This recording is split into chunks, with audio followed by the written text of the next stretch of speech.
Hey everybody, it's me, Remy, the comic book poser, and I'm here today to welcome you to Enter the Poserverse. It's Tuesday, so y'all know what that means by now. I'm going to talk about what random books I'm going to pick up, not just from my pull list, but I went through and wrote down some other stuff that looked interesting that's coming out this week too, so find out what kind of random stuff I might be reading on Wednesday after this.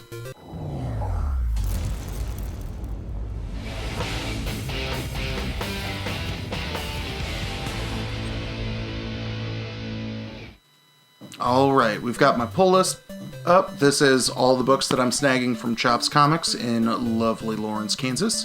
So let's check out what I'm reading this week. First is another AWA number 1. It's bite-sized. Y'all know I'm going to pick this up, not just because it's AWA, but it's a Cullen Bunn story, and he is hands down one of, if not my favorite writer. He's just good. He's a master of horror, and Erratic is a lovely seasonal tale of kids that have gotten robots for Christmas that have become self-aware, and we've seen that story play its way out, so I'm interested to see what his riff is on the evil self-aware toy. Like, how child's play do we get?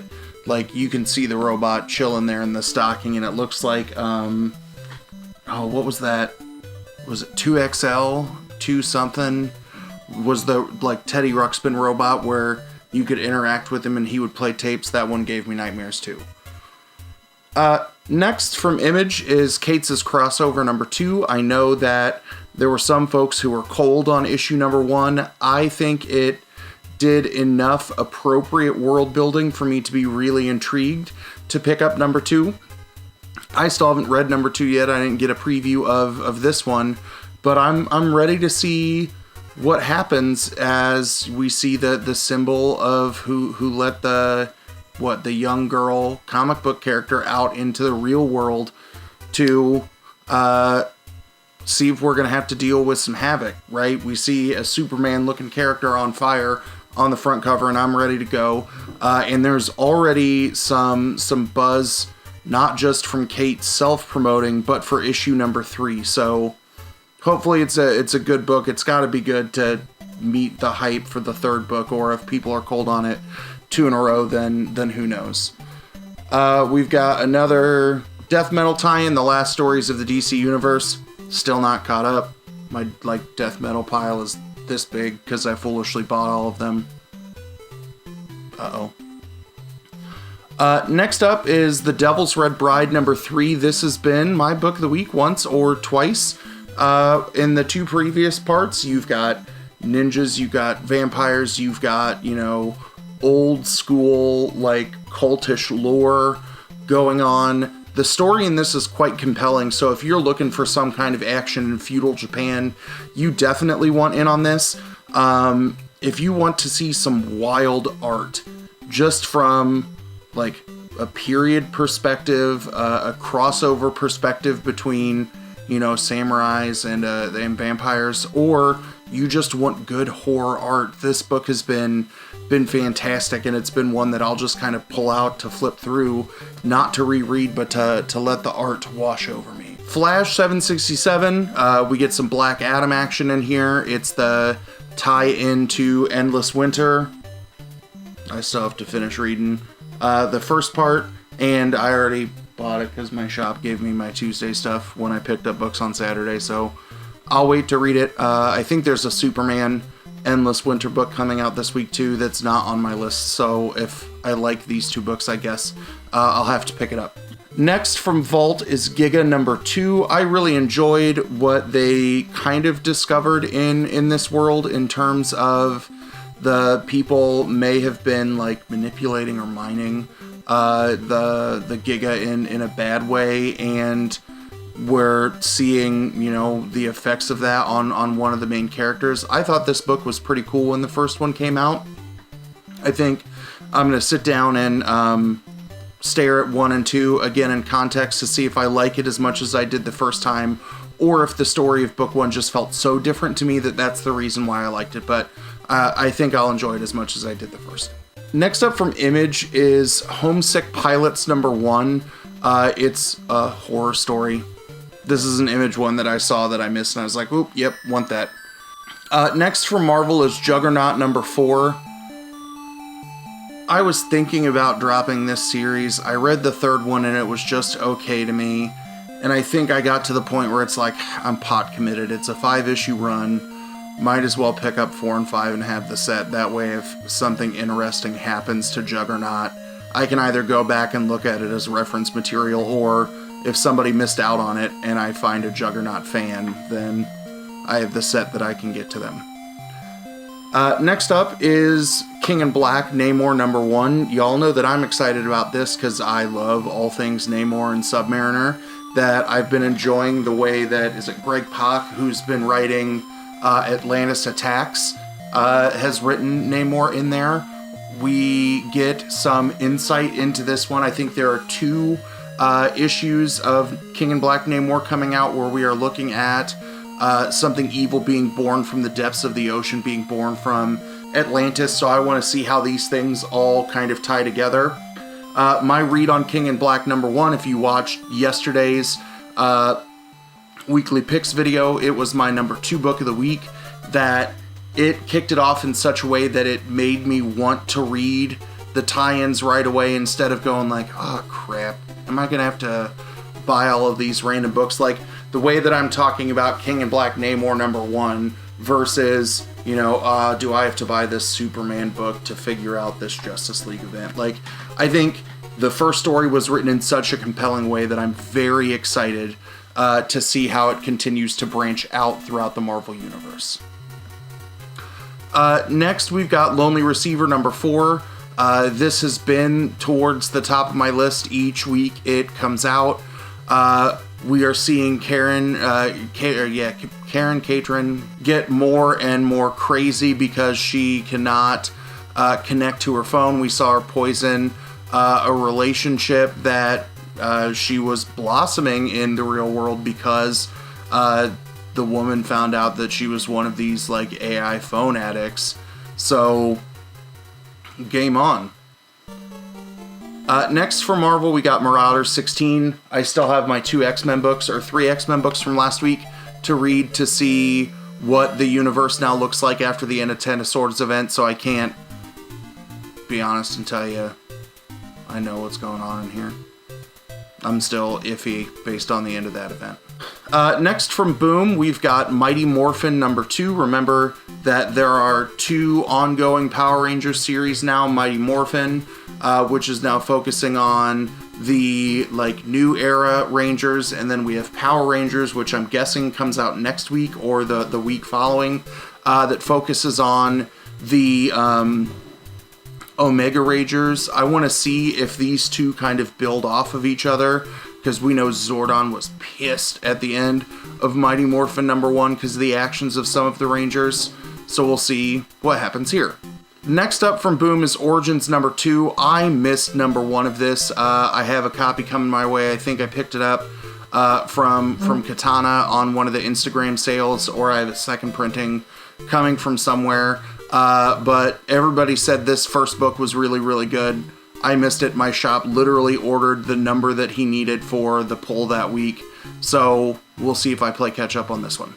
Next from Mad Cave, who's got 2 books coming out this week. The first is Pantomime number 2. Remember, this is the school of students who are deaf decide that they want to plan a heist, and it looks like it might not work out well for them towards the end of the first book. So I want to see what happens in terms of their thirst for the thieving.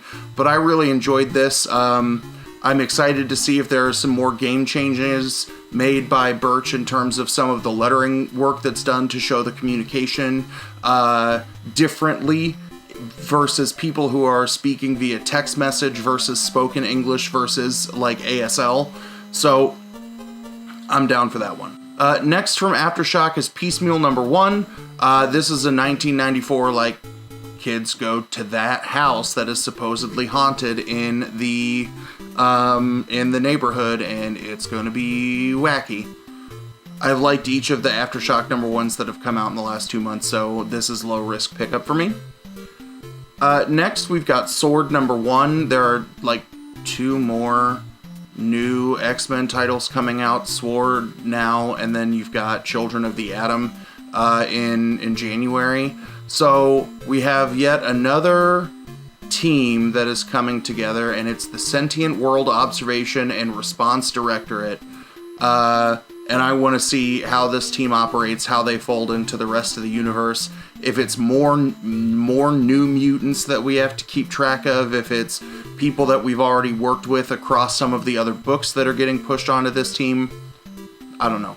Sasquatch in Love number 3, I doubt is coming out this week because I was supposed to get number 2 last week, but it didn't come in, so I'm guessing this is going to get updated soon, because I don't, like, Action Labs doesn't put out the same book weekly.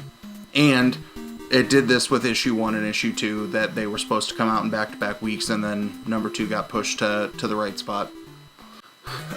Scarlet Hood number 2 from IDW is coming out. This was also something that got pushed back, that League didn't have it in correctly when I talked about it a couple weeks ago. But I'm excited to see more about Cormac and Scooper's relationship. I'm excited to see what our ghost hunting, after-school parent squad gets into, because this first book was really, really, really intriguing. So I want to see how they keep that going in number 3, or number 2. Next up from Boom is Seven Secrets number 5. Remember, I've been soft on this series up until number 4, that it got me really excited again about the read. So I want to see what happens, since Caspar's getting ready to throw down what's going to happen. I also can't remember if this was like limited to 6 issues or not. Because I know I was talking about this and Decorum, which I know is a limited run that I've been on. So we'll see how I think about this one. Next, we've got some Jeff Lemire action, some Sweet Tooth number 2, The Return. I'm still playing catch up on Sweet Tooth, so I'm picking all of these up to read in the singles once I'm done reading the trades of Sweet Tooth. But from what I heard, a lot of people who loved Sweet Tooth really loved Sweet Tooth, The Return number 1. Next, from DC, we've got Tales from the Dark Multiverse, Flashpoint number 1.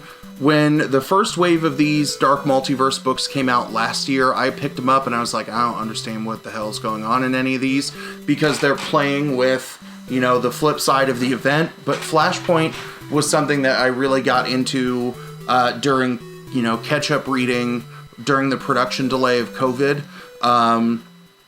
So I want to see how they flip the script in this what-if version of the beginning of the Flashpoint. Next Mad Cave book that I'm very excited for, Ermin and Criswell's Terminal Punks number 2.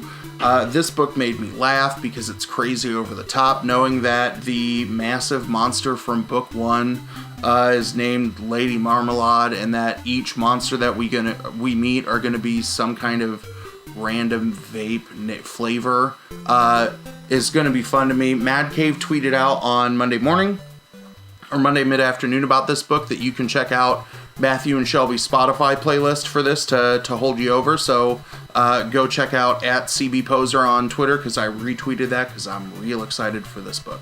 Next for Marvel, we got Ultraman number 4. I've liked this series. It's felt a little slow here and there, like just weird pacing within the issues, let alone the series, but I've talked several times about why I have a soft spot for Ultraman and his battle versus the kaiju and the Beta Capsule and the Science Patrol.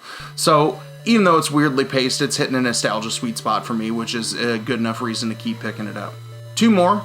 Venom number 31. Again, I'm gonna hop right into this one, even though I don't think I've read like 26 to 30. And I read King in Black anyway. Didn't feel like I was going to be lost behind, so I want to see what is happening next, because I want to see, if he's going to successfully chase down who he wants, and look at the sheer strength of him. Alright, the last book up on the play and pull list from AWA is Year Zero, Volume 2, Number 2. I liked the new characters that we got to meet. I like the, dead body boat that is floating around in the ocean. It's been something that's been super intriguing to me. I like these one-off stories. I've compared it to the way Max Brooks wrote World War Z. in the past, and it's just a series that I'm gonna enjoy unless it doesn't build to like something bigger across all of these different zombie events. Alright. In terms of the other items that I flashed on my very high-tech, lovely piece of paper, I know I'm picking up TMNT 112 this week. It comes to the other shop that I pick books up from over at Game Nut. And then there are 2 other DC books that come out on Tuesday that people may be interested in. First is Black Man Bat and White #1. It doesn't seem like it's going to be for me, but I'm going to check in with my Batman readers, and if they say it's good, then I'll give it a go, because Batman has been something that's unexpectedly grown on me for the last couple of issues of both, you know, Batman, The Adventures Continue, and even some of the one-offs. So maybe I'll get into that, and then I'll start buying Detective Comics, and then I'll have more Batman than X-Men books. And then the second DC book that comes out tomorrow that I might pick up is American Vampire number 3. That American Vampire 1976 1 and 2 were pretty interesting, so I might give the third book a look. From Scout, there are 3 books that are coming out tomorrow that you should check out, that they're not on my pull list because I've got them either in the October or in the November or the December Scout box. They're going to come in the mail here shortly. But Atlantis Wasn't Built for Tourists, I think it's issue number 4, is coming out. And that's been a dope horror run. The second is Sam and His Talking Gun. I have not read that in previews yet, but I've been enjoying most of the number 1s that have come out from Scout. And then the one that I may be the most excited about, Schmalky and Lynch's Murder Hobo, is back. We've got Murder Hobo All In at the Dragon Shaft number 1. I want it.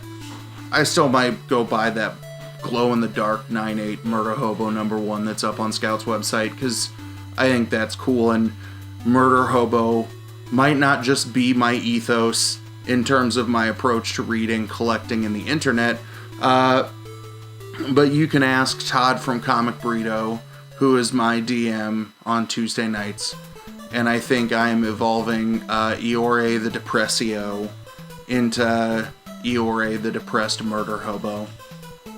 So I just might need more Murder Hobo in my life. That's it. What are you reading this week?